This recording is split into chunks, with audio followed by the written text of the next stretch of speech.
Hi everyone. Today we start with our next topic, that is solar cell. So now let's first discuss about solar cell. So what is solar cell? A solar cell is a device which converts solar energy directly into electricity. The first solar cell was discovered by Charles Fritz, an American inventor, and he invented the first photovoltaic solar cell by using selenium wafers.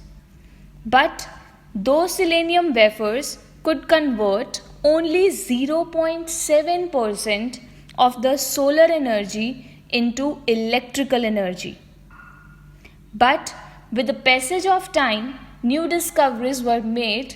So now at present, silicon is the most commonly used material in manufacturing of solar cells. Such solar cells are called silicon photovoltaic cells, and their efficiency is as high as 25%. So these are the few points about solar cell.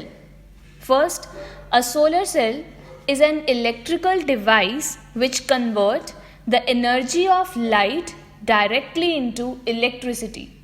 So, a solar cell have the ability to trap the solar radiations into it and convert those solar radiations into electric current. Second, solar cells are fabricated from silicon. Now, why we choose silicon only? We have certain advantages of silicon. First, it is environmental friendly. Second, it is available in abundance. So, silicon is preferred to make solar cells. Next, solar cells do not utilize chemical reactions or require fuel to produce electric power. So, it is totally pollution free. Have you ever seen the devices which start getting charged under the sun?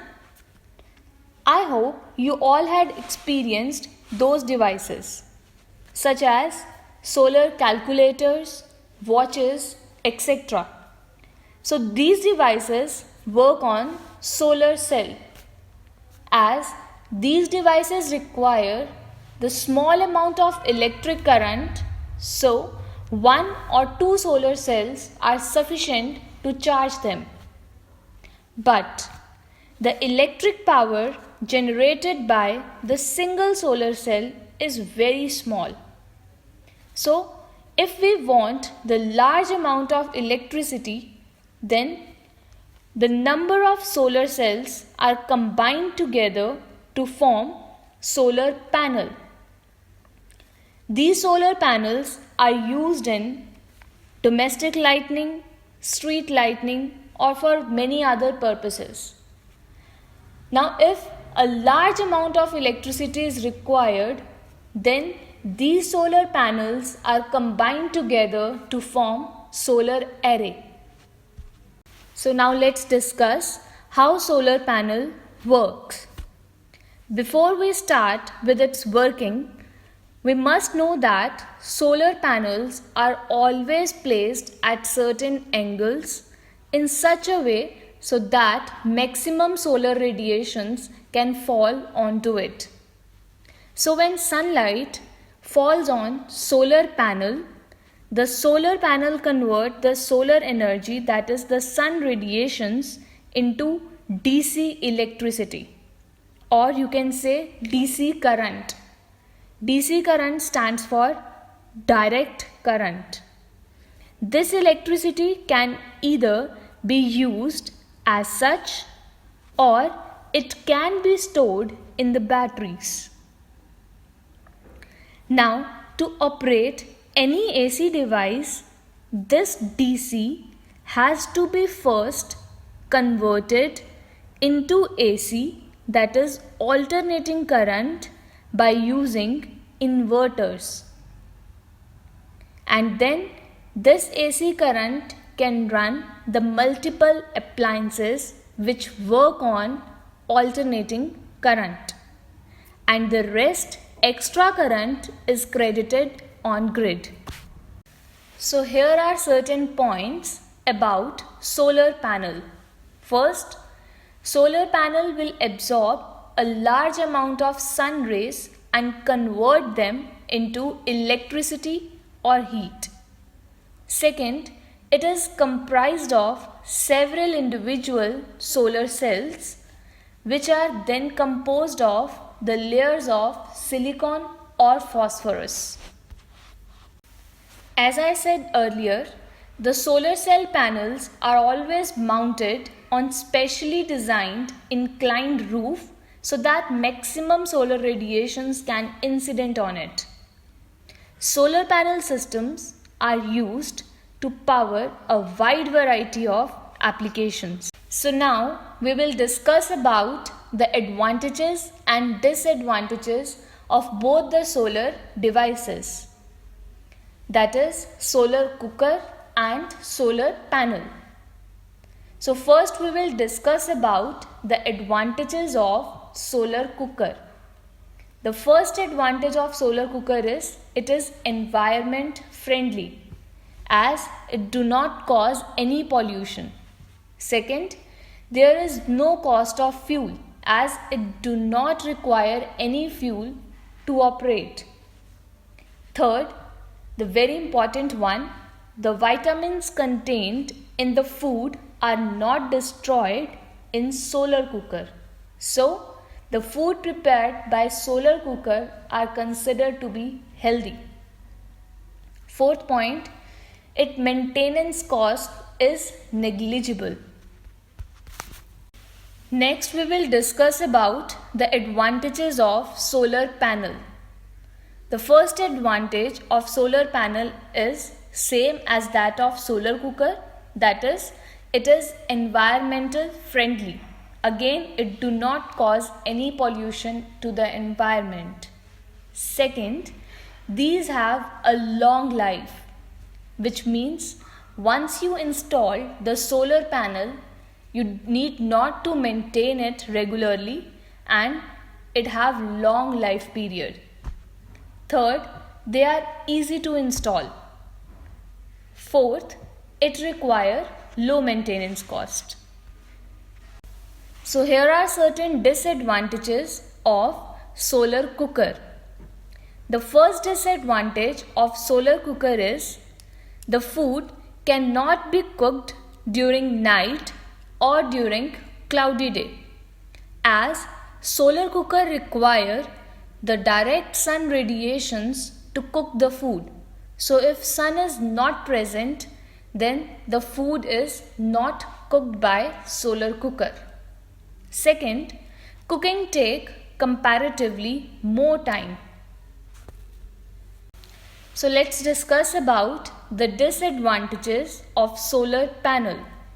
The first disadvantage of solar panel is the initial cost of installation is high, as silicon used in making solar cells are very expensive.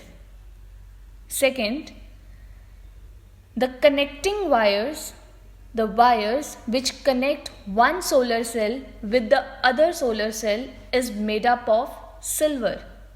So as we know, silver is a very expensive metal.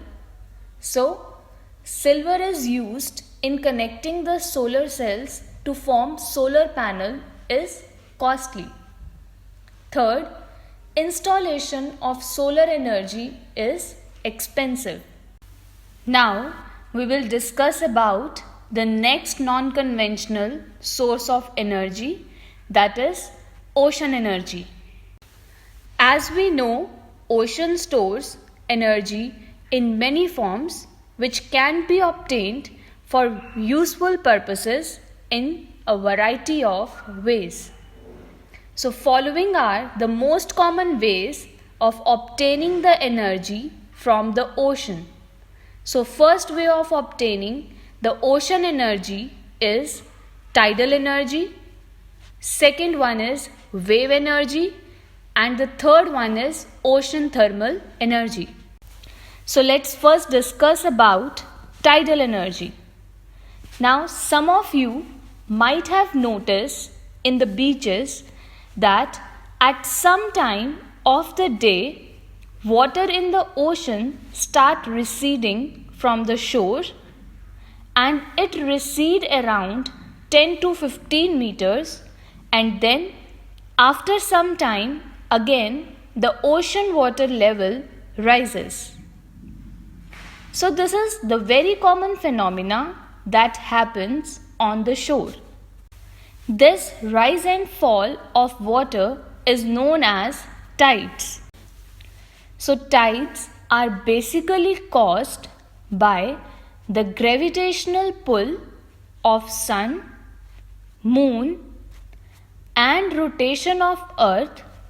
So their combined effect results in the formation of tides. Now, when the pull is strong, there is high tide, and when the pull is low, it causes low tide. So basically, tides cause twice a day. So we can use the energy generated from tides to generate electricity. Let's find how.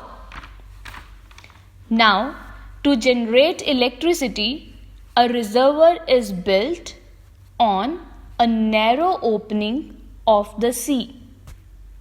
And when there is high tide, the gates of the reservoir are opened. Now, there is turbine fitted on the opening of the reservoir. So now, when the gates are open, the water rushes from the sea into the reservoir, and then turbine starts rotating, which help to generate electricity.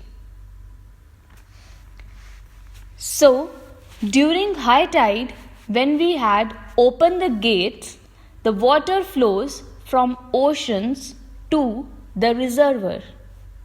And when water level is equal on both the sides, the gates are closed. Then, when there is low tide, we have high water head in reservoir and low water head in the ocean side.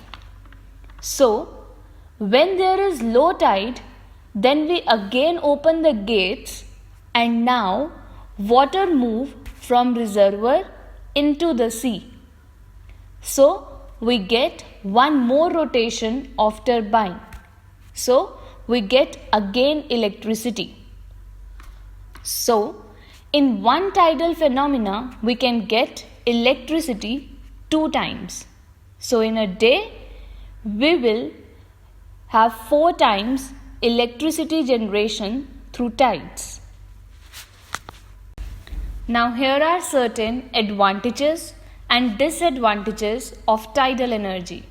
First, we will discuss about the advantages of tidal energy. The first advantage of this energy is tides are very much predictable. So, it is better than any other renewable source. Second, as it do not use any fuel, so it is totally pollution free. Next, we will discuss about the disadvantages of tidal energy. The first disadvantage of this energy is there are very few suitable sites available for construction of dams.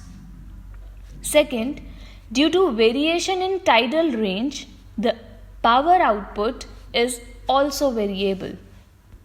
So this is all about tidal energy. Thank you for watching the video and press subscribe button for more videos. Thank you.